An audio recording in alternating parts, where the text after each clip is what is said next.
Hello guys, welcome to my YouTube channel Bhojendra Classes. Guys, today we will learn about gerund. What is a gerund? आज हम जानेंगे कि gerund क्या होती है। तो फ्रेंड्स, वीडियो को पूरा देखें। आज gerund सिखा दूंगा और ऐसे सिखा दूंगा कि आप कभी भी gerund को भूल नहीं पाओगे। और मैं आपको 100% गारंटी दे रहा हूँ gerund के बारे में। आज आपको gerund सिखा के ही रहूँगा। वीडियो को पूरा देखना बशर्ते, ये मेरी गारंटी है, gerund आज सीख जाओगे आप। तो चलो शुरू करते हैं। gerund के बारे में छोटी छोटी बातें जानते हैं कि gerund क्या होता है। सबसे पहले हम बात करें कि gerund कैसे बनता है, तो आपको बता दूं, when we add ing to a verb, when we add ing to a verb, जैसे ये verb की फर्स्ट फॉर्म है और इसमें ऐड करें, मतलब जोड़ दें ing। जब इसमें v1 प्लस ing हम कहें कि वर्ब की फर्स्ट फॉर्म में ing हम जोड़ दें, तो ये क्या बन जाता है, ये बन जाता है, क्या बन जाता है, दो चीज़ें बनेंगी यहाँ से। एक तो बन जाएगी ये gerund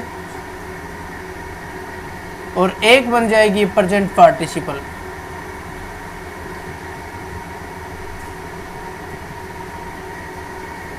क्या बनेगी, एक तो gerund बनेगी, दूसरी बनेगी प्रेजेंट पार्टिसिपल। अब आपको बताता हूँ कि gerund का प्रयोग एक सेंटेंस में कहाँ पे होता है और किसके रूप में होता है, और प्रेजेंट पार्टिसिपल का प्रयोग एक सेंटेंस में, एक टेंस में कहाँ पर होता है और कैसे होता है। तो पहले बात करते हैं हम gerund की। देखो फ्रेंड्स, gerund का प्रयोग एक सेंटेंस में नाउन के रूप में होता है। किसके रूप में होता है, नाउन के रूप में। gerund का प्रयोग एक सेंटेंस में नाउन के रूप में होता है, और नाउन किसी सेंटेंस में या तो सब्जेक्ट का काम करता है या ऑब्जेक्ट का। भाई सब्जेक्ट या ऑब्जेक्ट का काम या तो नाउन करता है या प्रोनाउन करता है।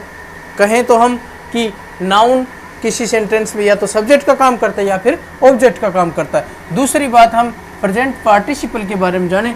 प्रेजेंट पार्टिसिपल आपने सुना होगा कि प्रेजेंट पार्टिसिपल भी क्या होता है, v1 प्लस ing। वर्ब की फर्स्ट फॉर्म में हम ing जोड़ते हैं तो प्रेजेंट पार्टिसिपल बन जाता है। और प्रेजेंट पार्टिसिपल का प्रयोग टेंसों में, जो कंटिन्यूस टेंस हमारे पास में होते हैं, जो कॉन्टिन्यूस टेंस हमारे पास में होते हैं, उन टेंसों में प्रेजेंट पार्टिसिपल का प्रयोग किया जाता है। तो अब हम ये देखो, v1 प्लस ing को gerund के रूप में जब आप प्रयोग करते हैं तो ये क्या बन जाता है, ये बन जाता है नाउन। इसलिए हम इसको क्या कह सकते हैं, वर्बल नाउन कह सकते हैं। So it is also called verbal noun, इसलिए इसे वर्बल नाउन भी कहा जाता है। तो यहाँ पर मैंने आपको gerund के बारे में जो छोटी छोटी बातें थी वो बताई। gerund क्या होता है, gerund वर्ब की फर्स्ट फॉर्म में ing जोड़ने से gerund बन जाता है। ये वर्ब की फर्स्ट फॉर्म में ing जोड़ने से एक तो gerund बनता है, एक प्रेजेंट पार्टिसिपल बनता है। gerund बनता है तो वो सेंटेंस में नाउन की तरह काम करता है, और प्रेजेंट पार्टिसिपल बनता है तो वो कॉन्टिन्यूस टेंस में मेन वर्ब के रूप में प्रयोग किया जाता है। अब हम सीखते हैं कि gerund का प्रयोग एक सेंटेंस में कहाँ कहाँ पर होता है। gerund का प्रयोग एक सेंटेंस में वर्ब के सब्जेक्ट के रूप में किया जाता है, वर्ब के ऑब्जेक्ट के रूप में किया जाता है, और कॉम्प्लीमेंट के रूप में भी किया जाता है। तो अब हम कुछ सेंटेंस देखेंगे और उस सेंटेंस की सहायता से आपको सिखाऊंगा, गारंटी है सिखाऊंगा। वीडियो को पूरा देखते रहिए। तो ये हम देखते हैं सबसे पहला rule number first. Rule number first में हम पढ़ेंगे कि क्या दे रखा है, we can use the gerund as a subject to a verb. एक वर्ब के सब्जेक्ट के रूप में हम gerund का प्रयोग करते हैं, कर सकते हैं, कैन यूज कर सकते हैं। एक gerund का जो प्रयोग है वो हम एक वर्ब होती है उसके सब्जेक्ट के रूप में हम कर सकते हैं। देखते हैं सेंटेंस, देखते हैं एग्जाम्पल, देखते हैं हम। स्पीकिंग इज इजी, यहाँ पे देखेंगे हम speak, SPEAK, speak plus ing दे रखा है यहाँ पर, स्पीक प्लस ing, वर्ब की फर्स्ट फॉर्म प्लस ing, और ये सेंटेंस के आरंभ में, शुरू में दे रखा है एज ए नाउन। यहाँ पे प्रयोग किया गया है एज ए नाउन, सब्जेक्ट के रूप में प्रयोग किया गया है, वर्ब की फर्स्ट फॉर्म प्लस ing, इसलिए यहाँ पे ये gerund है। और gerund का प्रयोग हम अभी देख रहे हैं कि रूल नंबर फर्स्ट में एक वर्ब के सब्जेक्ट के रूप में हम कर सकते हैं। तो यहाँ पे जो इज है ये वर्ब है, और इस इज के सब्जेक्ट के रूप में यहाँ पे स्पीकिंग का प्रयोग किया गया है, वर्ब की फर्स्ट फॉर्म प्लस ing का प्रयोग किया गया है, नाउन की तरह प्रयोग किया गया है। इसलिए इसको हम कहेंगे कि ये क्या है, ये है जीरंड है ये। नंबर 2 सेंटेंस, नंबर 2 एग्जाम्पल हम देखते हैं। Do plus I N G, doing is difficult. यहाँ पे स्पीकिंग इज इजी, बोलना आसान है, लेकिन दूसरा क्या दे रखा है, डूइंग इज डिफिकल्ट, करना मुश्किल है। तो यहाँ पे डू प्लस आईएनजी, वर्ब की फर्स्ट फॉर्म प्लस आईएनजी है, और ये सेंटेंस के शुरू में काम कर रहा है, एक सब्जेक्ट की तरह काम कर रहा है और एक सब्जेक्ट की तरह काम करता है। तो वो क्या होता है, या तो नाउन होता है या प्रोनाउन। तो यहाँ पे ये नाउन के रूप में काम कर रहा है, और नाउन के रूप में जीरंड जब काम करता है नाउन के रूप में तो जीरंड कहलाता है। जब नाउन के रूप में V1 प्लस फर्स्ट फॉर्म काम करता है तो वो क्या कहलाता है, वो जीरंड कहलाता है। यहाँ पे हम देखते हैं। Number 3 example, walking is good for health. Walking, walk plus ING, verb की first form plus ING, sentence के शुरू में नाउन के रूप में काम कर रही है, और नाउन के रूप में जब V1 प्लस आईएनजी काम करता है तो जीरंड कहलाता है। और जीरंड यहाँ पे इज जो वर्ब है इसका सब्जेक्ट के रूप में काम कर रही है, इज के सब्जेक्ट के रूप में काम कर रही है। तो फ्रेंड्स यहाँ आपने देखा किस प्रकार से जीरंड एक वर्ब के सब्जेक्ट के रूप में काम करती है। अब नंबर 2 रूल में हम देखते हैं कि क्या काम करती है जीरंड। आप एक एक करके पढ़ेंगे, आपको समझ में आएगा, ये मेरी गारंटी है। रूल नंबर 2 देखते हैं हम। As a object, as a object to verb, verb के ऑब्जेक्ट के रूप में हम जीरंड का प्रयोग कर सकते हैं या करते हैं। देखते हैं sentence number 1, she loves singing, she loves singing. यहाँ पे देखेंगे वर्ब है लव्स, और इसके वर्ब के बाद में आ रहा है, वर्ब के बाद में आ रहा है V1 plus sing plus ING, V1 plus ING. तो यहाँ पे वर्ब के बाद में क्या आता है, ऑब्जेक्ट। और ऑब्जेक्ट या तो सेंटेंस में नाउन हो सकता है या प्रोनाउन हो सकता है। तो यहाँ पे ये जो V1 प्लस आईएनजी ये किसके रूप में काम कर रहा है, यहाँ पे नाउन के रूप में। और जब V1 प्लस आईएनजी नाउन के रूप में काम करे तो उसे क्या कह सकते हैं, हम जीरंड कहते हैं, जीरंड कहते हैं फ्रेंड्स, जीरंड कहते हैं। आप ध्यान से देखिएगा, दूसरा सेंटेंस हम दिखाते हैं आपको, एक नज़र देखते ही आपको पता चल जाएगा यहाँ कहाँ पे जीरंड है। अगर वीडियो को पूरा देखा तो आज आपको ये गारंटी है कि आज आप यहाँ से जीरंड सीख के ही जाओगे। और हाँ, वीडियो को पूरा देखने के बाद में चैनल को सब्सक्राइब जरूर कर देना और बेल आइकन भी दबा देना, ध्यान रखना इस बात का।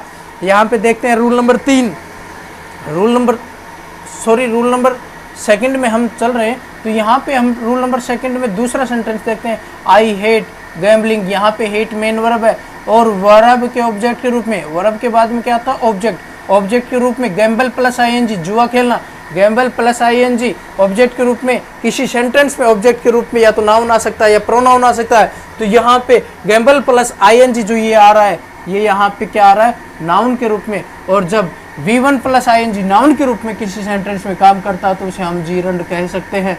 क्या कह सकते हैं, जीरंड कह सकते हैं। तो यहाँ पे आई हेट गैम्बलिंग, मुझे जुए से नफरत है। यहाँ पे पहला जो सेंटेंस है, सी लव्स सिंगिंग, उसे गाने से प्यार है। तो ये दोनों ही।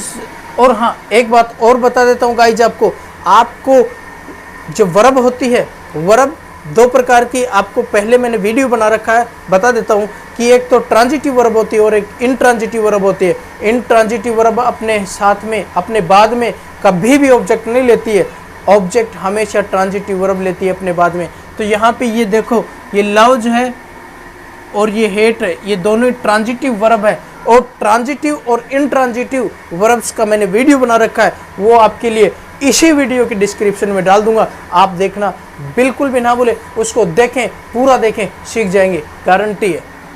तीसरा रूल हम देखते हैं, rule number 3, as a complement to a verb. एक वर्ब के कॉम्प्लीमेंट के रूप में भी, कॉम्प्लीमेंट का मतलब होता है कंप्लीट, जो वर्ब है हमारे पास में कंप्लीट वर्ब से ही निकल कर आया कॉम्प्लीमेंट। कंप्लीट का मतलब होता है पूरा करो, और कॉम्प्लीमेंट का भी मतलब यही होता है कि सेंटेंस अधूरा है उसको पूरा करना। तो यहाँ पे हम देखते हैं हिज हॉबी इज, ये वर्ब हो गई। यहाँ पे अगर हम फुल स्टॉप लगा दें, हिज हॉबी इज, तो यहाँ पे फुल स्टॉप लगाने के बाद में इस सेंटेंस का कोई भी पूरा कंप्लीट अर्थ नहीं निकलता है। इसलिए हम इसके आगे प्लेइंग फ्लूट लगा रखा, playing flute, play plus PLAY plus ING, playing. तो ये प्लेइंग है, ये वर्ब के बाद में आ रहा, और वर्ब के बाद में आ रहा तो ऑब्जेक्ट है, ऑब्जेक्ट के रूप में, कॉम्प्लीमेंट के रूप में, यहाँ पे कॉम्प्लीमेंट के रूप में इज जो वर्ब है, इस इज के कॉम्प्लीमेंट है। क्योंकि यहाँ हम फुल स्टॉप लगा दे तो इसका कंप्लीट सेंटेंस का कंप्लीट अर्थ नहीं निकलता है। तो यहाँ पे जब हम प्लेइंग फ्लूट लिखेंगे तो इसका अर्थ अब पूरा निकल जाएगा, क्योंकि यहाँ पे प्लेइंग क्या है, ये कॉम्प्लीमेंट के रूप में इज जो वर्ब है, इस इज के कॉम्प्लीमेंट के रूप में यहाँ पे इस प्ले प्लस आईएनजी का प्रयोग किया गया है। तो जब हम कॉम्प्लीमेंट के रूप में किसी वर्ब के कॉम्प्लीमेंट के रूप में प्रयोग करते हैं तो उसे भी V1 प्लस आईएनजी क्या होता है, जीरंड कहलाता है। My hobby is playing flute, मेरी हॉबी, मेरी आदतें हैं, मेरी हॉबी है, मेरी खूबी है कि मुझे प्लेइंग फ्लूट का मतलब बांसुरी बजाना अच्छा लगता है, मेरी हॉबी है ये। दूसरा सेंटेंस हम देखेंगे, माई हैबिट, मेरी आदत है, इज गैम्बलिंग का मतलब माई हैबिट इज गैम्बलिंग, मेरी आदत है कि मैं क्या करता हूँ, गैम्बलिंग यानी जुआ खेलने की आदत है, मेरी आदत जुआ खेलने की है। तो यहाँ पे जो गैम्बलिंग है ये इज का कॉम्प्लीमेंट है। इज के बाद में अगर हम यहाँ फुल स्टॉप लगा दे, माई हैबिट इज क्या, मेरी आदत है, क्या है, कुछ अर्थ ही नहीं निकल रहा, इसलिए यहाँ पे V1 प्लस आई गैम्बल प्लस आईएनजी का प्रयोग किया गया है। और जब कॉम्प्लीमेंट के रूप में V1 प्लस आईएनजी का प्रयोग किया जाता है तो वो जीरंड कहलाता है। इसके बाद में हमारा रूल नंबर 4 देखते हैं। फ्रेंड्स, रूल नंबर 4 दे रखा है as a short prohibition. As a short prohibition, prohibition का मतलब होता है निषेध। आपने जब आप किसी शहर में किसी सार्वजनिक जगह पर आप जाते होंगे तो वहाँ पे आपको बहुत सारे ऐसे वाक्य लिखे मिलते हैं जिनसे कि आपको ऐसा लगता है कि ये काम करना निषेध है। देखते हैं, एक दो सेंटेंस मैंने आपके लिए लिख रखा है। नो पार्किंग का मतलब यहाँ पे साधन खड़ा करना मना है। तो यहाँ पे देखो नो, दोनों ही वाक्यों में नो स्मोकिंग, नो पार्किंग। तो शॉर्ट प्रोहिबिशन मतलब छोटे वाक्य हैं लेकिन इसमें कह रखा है कि यहाँ पे ये काम करना निषेध है। यहाँ पे पार्किंग के लिए निषेध बता रखे हैं, यहाँ स्मोकिंग, बीड़ी तंबाकू धूम्रपान करने के लिए यहाँ पे निषेध बताया गया। तो देखते हैं, देखो आपको एक छोटी सी बात बता देता हूँ। Not plus V1 plus ING आएगा तो V1 प्लस आईएनजी किसके रूप में काम करेगा, मेन वर्ब के रूप में काम करता है। लेकिन no plus V1 plus ING आएगा तो ये किसके रूप में काम करेगा, ये एक नाउन के रूप में काम करेगा, क्योंकि नो के बाद में नाउन आता है और नोट के बाद में मेन वर्ब आती है। तो ये हमारी 4 बातें थी। एक, हम जीरंड को वर्ब के सब्जेक्ट के रूप में प्रयोग कर सकते हैं। दूसरा, हम जीरंड को वर्ब के ऑब्जेक्ट के रूप में प्रयोग कर सकते हैं। तीसरा, हम वर्ब के कॉम्प्लीमेंट के रूप में प्रयोग कर सकते हैं। और चौथा, शॉर्ट प्रोहिबिशन के रूप में हम जीरंड का प्रयोग कर सकते हैं। एक छोटी सी बात और देख लो आप, यहाँ पे मैं आपको बता देता हूँ कि जैसे ही इज प्लेइंग, तो यहाँ पे देखेंगे इज है, प्ले ये मेन वर्ब है, मेन वर्ब के बाद ये हेल्पिंग वर्ब है, हेल्पिंग वर्ब के बाद में ये हेल्पिंग वर्ब है, हेल्पिंग वर्ब के बाद में क्या आता है, V1 प्लस आईएनजी आ रहा है। तो ये इसका मतलब हम समझेंगे कॉन्टीन्यूअस टेंस है। ही इज प्लेइंग, वह खेल रहा है। तो ये कॉन्टीन्यूअस टेंस में कॉन्टीन्यूअस टेंस की तरह V1 प्लस आईएनजी का प्रयोग किया गया है। V1 प्लस आईएनजी का प्रयोग यहाँ पे कॉन्टीन्यूअस टेंस में प्रयोग किया गया है। और जब कॉन्टीन्यूअस टेंस में V1 प्लस आईएनजी का प्रयोग किया जाता है तो उसे प्रेजेंट पार्टिसिपल कहते हैं। तो फ्रेंड्स, आशा करता हूँ आज का मेरा वीडियो आपको बहुत अच्छा लगा होगा, समझ में भी आया होगा। मेरे वीडियो को लाइक करें, शेयर करें और सब्सक्राइब करें चैनल को, और बेल आइकन दबाना बिल्कुल ना भूलें।